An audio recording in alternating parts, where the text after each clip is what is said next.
Three, two, one. Yeah, action. Hi there, my name is Ken Hwang. I'm 27 years old. I'm half Korean, half British. Shash! Yeah, listen, I've got a good sense of humor. Hey everyone, we are here at Asians on Film, celebrating just Asians in films and media and everything, but we're also celebrating people from other countries like you. You're from Britain? London. Hello. Yeah, all the way from London. I came right here for tonight and I'm going back tomorrow. That's insane. Do people kind of trip out sometimes? Because people have this stereotype of what people from London, they're white, they're British, royal family. Do people sometimes like trip out that you have an accent because you're Asian? Yeah. It's a bit of an issue. Yeah, no. I think this is like, because this kind of festival is quite good because we got to integrate.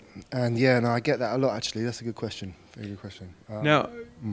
Now coming out here, I mean, you're it's kind of flew in, flew out, but it's worth it because you're actually up for an award, right? Yeah, nomination. That's insane.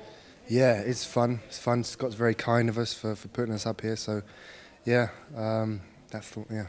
So when do you find out if you won the nomination yet? Is it Sunday? Probably Sunday, huh? Yeah. So you won't even be here, though? I'm going to be here. I was joking. Oh, okay. I thought you really did fly in and fly out. I was like, dang, it sounds more interesting if it sounds like I came in for just today for the 3 hours and then going back out like a really Hollywood star. But no, I'm not. Don't worry. But that'll be exciting. You'll find out Sunday. Tell us the film that you're in representing here at the film festival. A film called Above the Waist, which I wrote and produced, and a friend of mine, Tien, directed. Hello, Tien. And it's a comedy drama about a quite personal but also hopefully quite funny. Yeah. Tell us a little bit about the role that you play in the film. My guy, he's called Ken, and he's a former ladies' man, and now he's dealing with a few different problems because he's now he's paraplegic, so he's having to deal with coming to terms with that, accepting his body for what it is, which I think is something we all can associate with. So it's not. Hopefully, it's not just like people are going to watch it and think it's just to do with paraplegic and disability.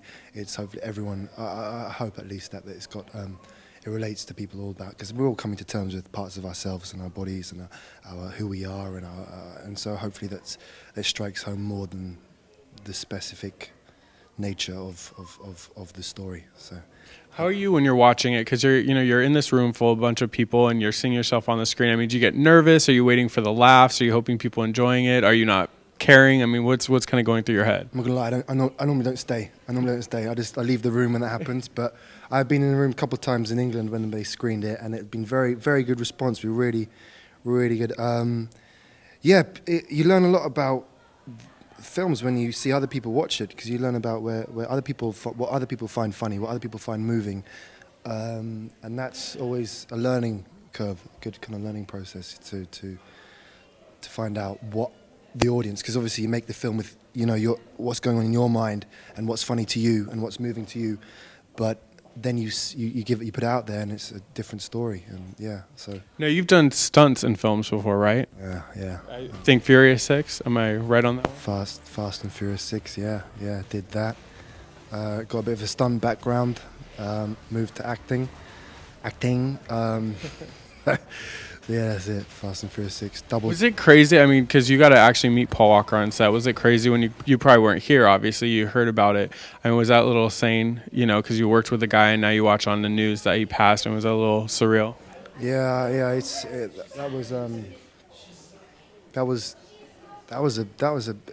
For some reason, because I just saw him like 6 months ago or something whenever we were shooting, and obviously I didn't get much time, talking to him person to person, but he was around all the time and talking to his stunt double, and he seemed like such a lovely.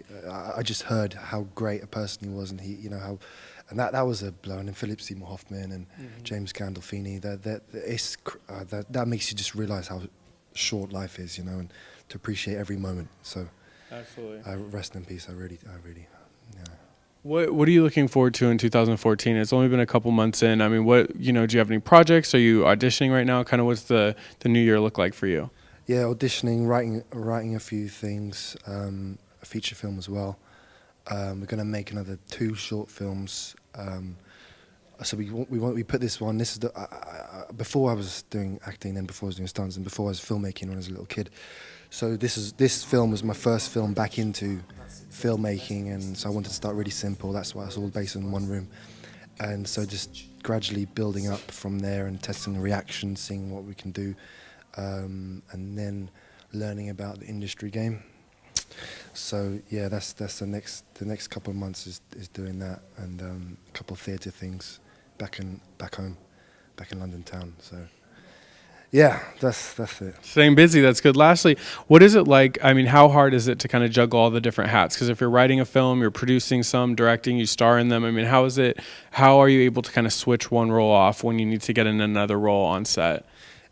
That's the difficult thing. Yeah, that's the difficult thing. Like this character that I played in this film, Above the Waist, was quite not too far from me. There's an aspect of me, like this cheeky idiot dickhead, quite close to me, so I could turn that on easier. But if it was a character that was a lot further from me, with like a completely different physicality, accent, or psychology, then I don't know how easy that would be able to do on a low budget short film. So I think play it on those smaller films and stuff. You play it more safe, and then once you get more people involved, the people that can help you out, then you can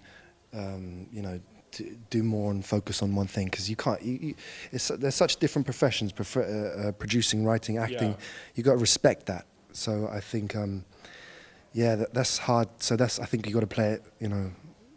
It's kind of safe-ish until you've got the capacity and capability to do those different roles, or just focus on one. Yeah. Yeah, this is a good interview. I normally don't open up about this stuff, but it's quite trying to get deep in your mind. Well, to make you to make you relax at the end of the interview. Since you've been out here, anything weird that we eat? Because don't you guys put like mustard on your fries or something weird? No, just Tom Ketch, tomato ketchup, burger sauce, barbecue sauce. Like, what do we do weird? Is there anything like you've eaten out here and you're like, why do they? Your food is better than England. I heard you guys have sucky food. Yeah, it's rubbish. I mean, that's why I'm considering moving out here, just because of the food. The chips I had the other day, which was like, I don't know what it was.